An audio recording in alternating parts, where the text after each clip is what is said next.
Hi అండి, welcome to my channel. ఇలా చట్నీ ఎప్పుడైనా మీరు తయారు చేశారండి? ఒకవేళ చేసుంటే ఓకే, చెయ్యకపోతే చాలా టేస్ట్గా ఉంటుందండి ఏ టిఫిన్లోకైనా. దీనికి పాత స్టైల్లోనే చేశానండి, ఏ మాత్రం మాడిఫికేషన్స్ ఇప్పుడు వచ్చిన కొత్త కొత్త పద్ధతులు ఏమీ కాదు. ఇలా చిన్నప్పటి నుంచి ఇలాగే తయారు చేసేవారు. మా అమ్మమ్మ ఈ చట్నీ చేయడం చాలా ఎక్స్పర్ట్ అండి.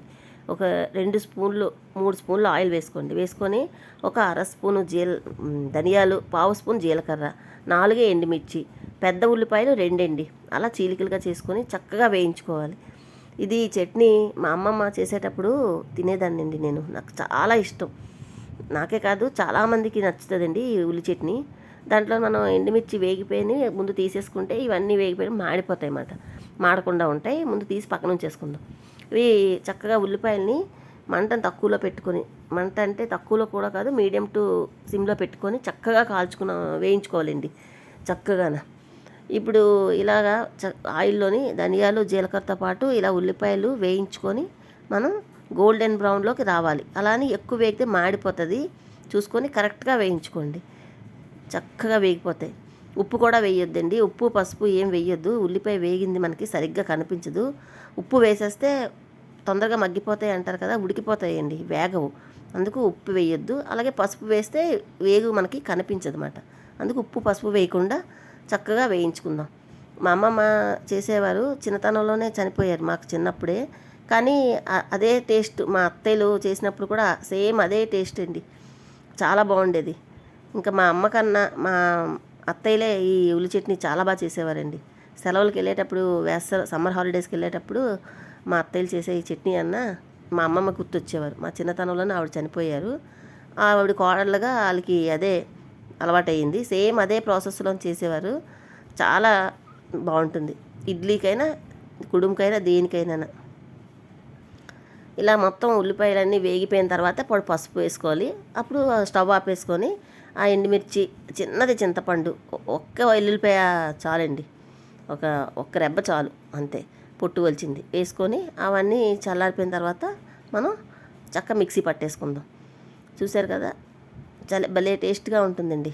మీలో ఎంతమందికి ఉల్లి చట్నీ ఇష్టం? మనం ఇడ్లీతో నార్మల్గా కొబ్బరి చట్నీ, పల్లి చట్నీ, సాంబారు, టమాటా చట్నీ చాలా ట్రై చేస్తాం కదండి. అల్లం చట్నీ, కారపొడి, అవన్నీ ఒక ఎత్తు, ఈ ఉల్లి చట్నీ ఒక ఎత్తు అండి. ఇడ్లీకి కానీ, కుడుముకి కానీ, మినపరొట్టికి కానీ, దోశకి కానీ, దేంట్లోకైనా చాలా బాగుంటుందండి ఈ చట్నీ. మీకు తెలిస్తే ఓకే, తెలియకపోతే ఎప్పుడైనా ఒకసారి ట్రై చేసి చూడండి. దీనికి ఎండుమిర్చే వేయాలండి, పచ్చిమిర్చి వేసుకోకూడదు. పచ్చిమిర్చి ఇష్టమైతే వేసుకోండి. మరి మేమైతే ఎలా చేస్తామన్నది నేను చూపిస్తాను. పచ్చిమిర్చి చిన్న పసర వాసన వస్తుందండి. ఎండుమిరపకాయలు వేస్తేనే ఈ పచ్చడికి మంచి రుచి, నెక్స్ట్ కలర్ కూడా ఉంటుందండి, బాగుంటుంది. ఉల్లిపాయలు వేయించుకునే విధానాన్ని బట్టి దీని కమ్మదనం అంతా ఆధారపడి ఉంటుంది. చక్కగా మంటను తక్కువలో పెట్టుకొని బాగా మంచిగా వేయించుకుంటే మంచి పరిమళంతో చాలా టేస్టీగా ఉండే చట్నీ రెడీ అవుద్దండి. మనం ఎక్కువగా చూడండి, డైలీ ఆపరేషన్లో అయినప్పుడు మనం పప్పులు కట్ట తినకూడదు కదా, అలాంటప్పుడు ఈ చట్నీ చేసుకుంటే బాగుంటుందండి. అలాగే ఇంట్లో ఎక్కువ మంది ఉన్నామనుకోండి, మనం ఇడ్లీ పెట్టుకోవచ్చు.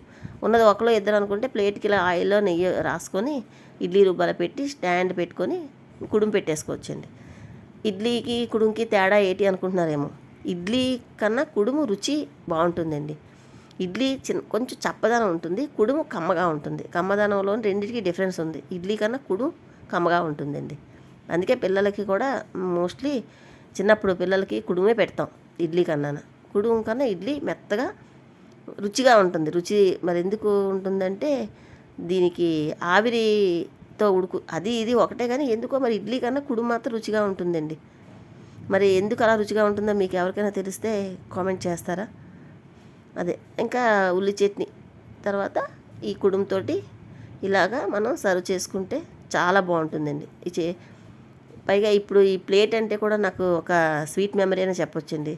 ఇదంట నాకు అన్నప్రాసన జరిగింది కదండి అప్పుడు మా కన్నమ్మ నాకు అన్నప్రాసన రోజు బహుమానంగా ఇచ్చారండి. ఇది నాకు చాలా ఎమోషన్ అండి. ఎప్పుడు టిఫిన్ అయినా ఇందులోనే తినాలనిపిస్తుంది. అదేనండి నా వీడియో. నచ్చితే ఒక్క లైక్ చేయండి. మరిన్ని మంచి వీడియోకి సబ్స్క్రైబ్ చేసుకోండి. Thank you for watching.